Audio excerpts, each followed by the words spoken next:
ஆடி மாதம் வெள்ளிக்கிழமை நாங்கள் புத்துக்கு பால் தெளிக்கிற வழக்கம் எங்கள் வீட்டில் உண்டு.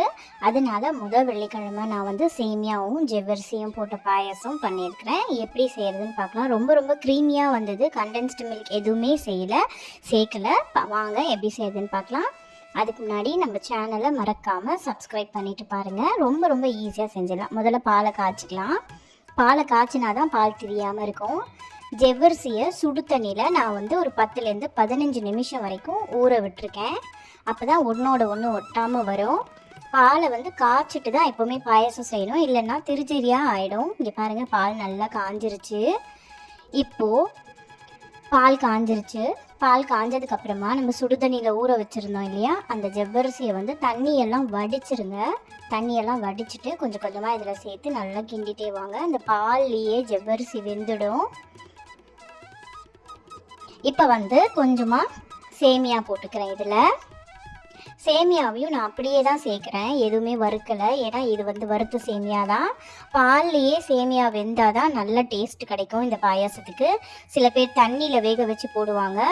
அதை விட இந்த மாதிரி ட்ரை பண்ணி பாருங்கள். பால்லையே ஜவ்வரிசியும் சேமியாவும் வெந்து வந்தது அப்படின்னா ரொம்பவே சூப்பராக இருக்கும். நல்ல க்ரீமியாகவும் டேஸ்ட்டாகவும் இருக்கும் இந்த பாயாசம். மறக்காமல் ட்ரை பண்ணி பாருங்கள்.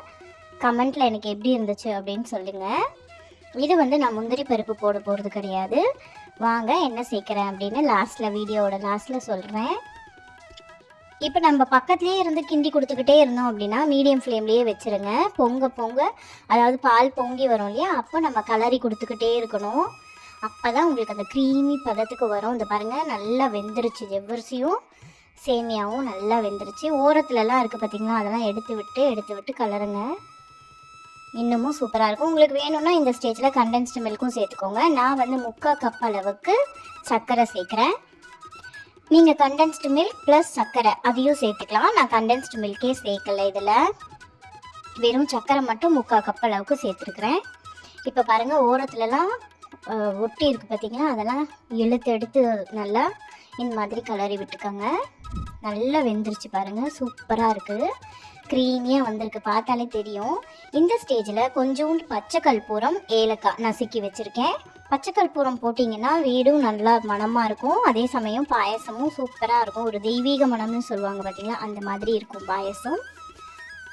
ஸோ அதையும் ஆட் பண்ணிவிட்டு, உங்கள்கிட்ட ஏலக்காய் பொடி இருந்துச்சு, பச்சை கற்பூரம் வேண்டான்னா நீங்கள் பச்சை கற்பூரம் அவாய்ட் பண்ணிவிட்டு ஏலக்காய் பொடியை மட்டும் போட்டுக்கலாம்.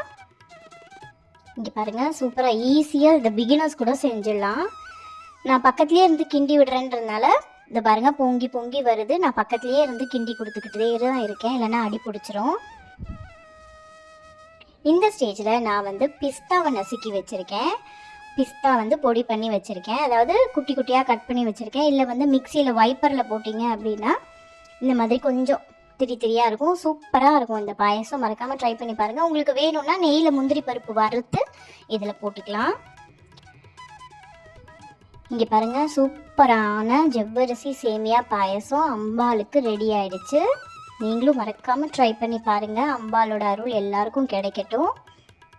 ட்ரை பண்ணி பார்த்துட்டு எப்படி இருக்குன்னு சொல்லுங்கள். இன்னொரு வீடியோவில் பார்க்குறேன். பாய்.